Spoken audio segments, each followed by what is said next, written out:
follow Edelgard and succeed in murdering some of the other students.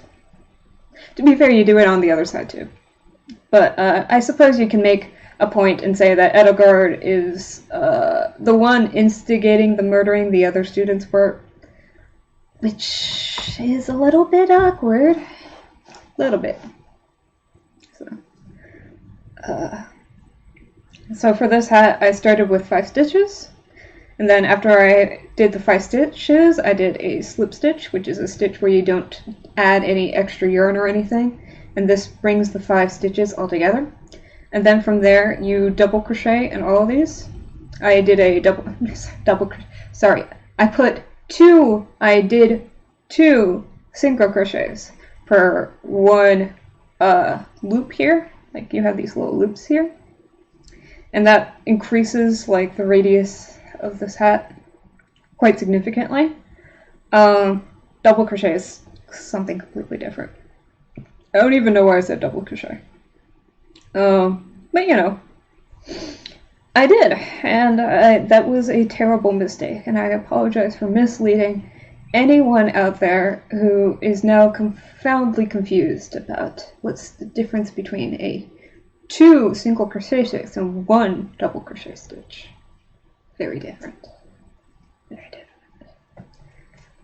different. And now I'm doing 1 single stitch using my middle finger to...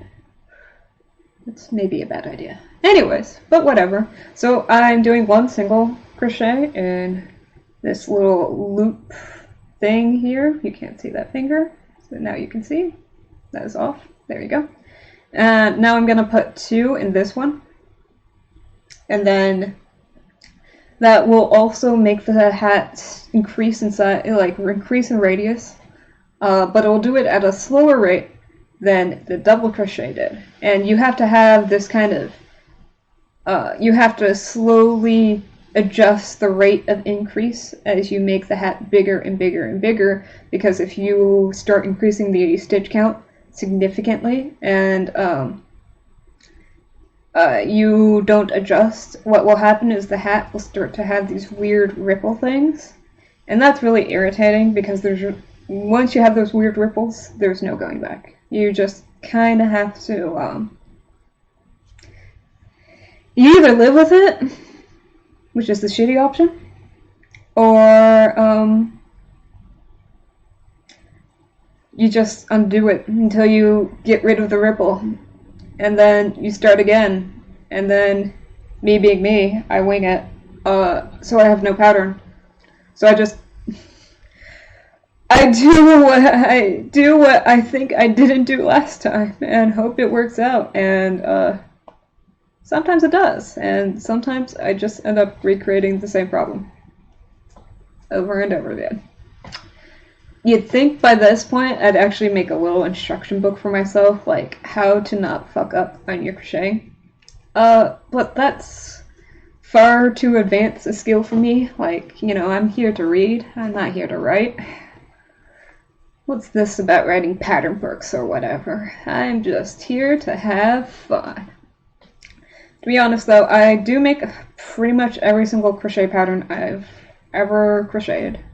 That I can say. No, actually 1. There was 1 crocheting pattern I used a magazine for.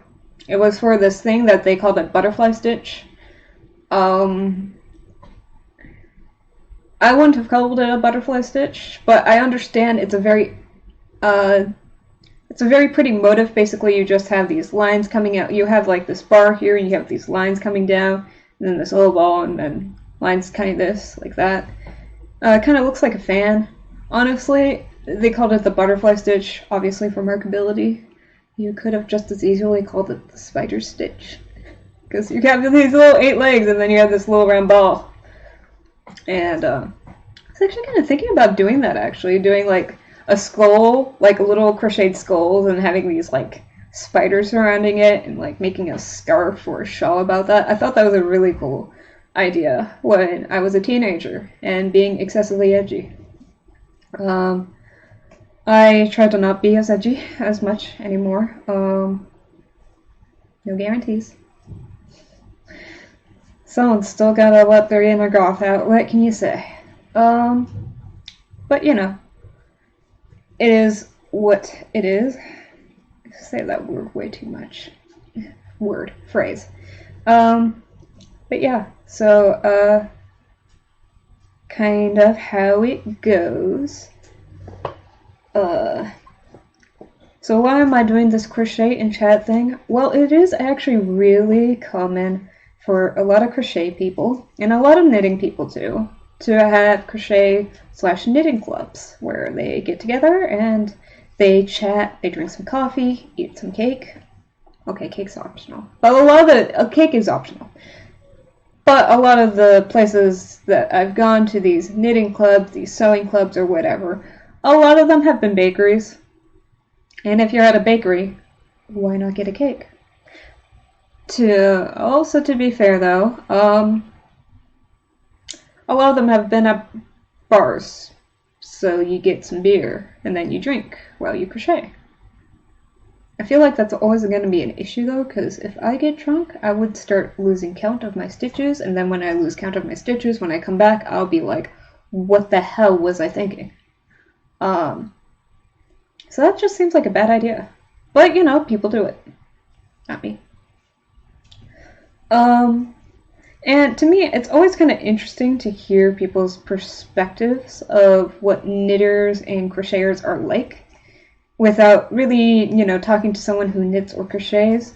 Because I feel like people stereotype people who knit or crochet as kind of being grandma-y types or old ladies, knitting sweaters for their children and things like that. And that is definitely true. I mean, my grandma knit a lot of sweaters for me. But that is also not the stereotypical knitter or crocheter that I've met. It really does kind of, I mean, it's a very broad group, I would say. Like, if you're just talking to someone who knits or crochets, I feel like that's like any type of person. Like, there's so many people who knit or crochet or anything like that.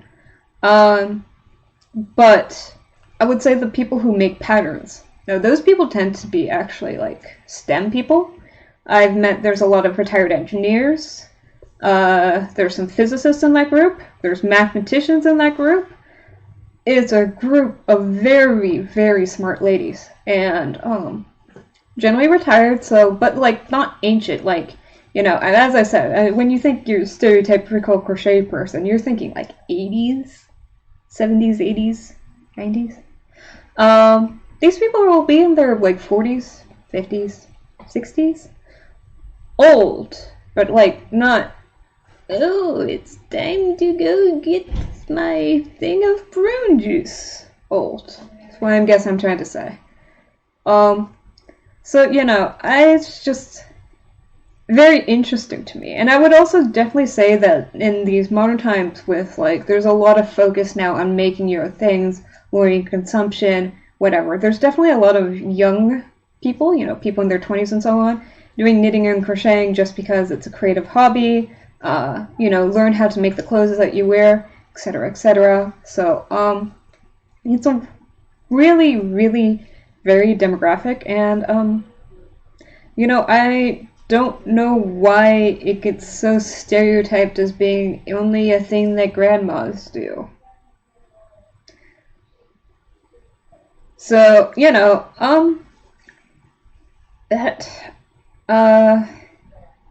so yeah, it's kind of nice to put a younger face to crocheting. Mostly because I get tired of people being like, oh, you're gonna be the perfect grandma in the future.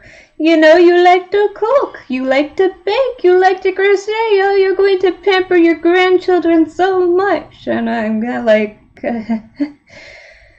oh man, I was just planning to die alone with 20 cats. No grandchildren in there. So, you know, just trying to get away from that stereotype a bit. Um, yeah. Now, I am using this really ugly. Okay, as I said, I'm starting to get a feel for it. It is very like golden, kind of jewel tone-esque. You know, jewel tones were the biggest fashion trend. So I heard. Is that true? No, I have no freaking clue, honestly. God. It might be. Who knows? I like jewel tones because they work well with my skin tone. Like, this is pretty jewel tony, right? And I like it because it works well with this. Yeah. But, you know, that's just me liking jewel tones because it works well with me. I don't really actually keep up with fashion trends. I feel it's kind of pointless, to be honest. Especially nowadays where, like, with Instagram and so on, the fashion and so on, things just go in trend and out of trend so quickly. Like, I could have sworn, like crop tops were a trend. I feel like that was a trend. Like 2 years ago, there was a bunch of crop tops, and now there's still some crop tops, but like not as big. Now people are into the leotard type thing, like the 80s. Is that even an 80s thing? I think that's an 80s thing. The 80s leotard because it gives you that slim, that slim look, because it really molds well to your body. But I feel like that's gonna get out of trend because those leotards got out of style because they were really kind of irritating to like layer and so on. So I feel like that's probably gonna go out of trend once people prioritize other things. And like went to a store actually, and like everyone had these big poof sleeves. Like, kind of the mutton leg sleeves, like, big poofs. And, like, I know, poof sleeves like that, right? They make your shoulders look bigger, which in comparison can make your waist look smaller.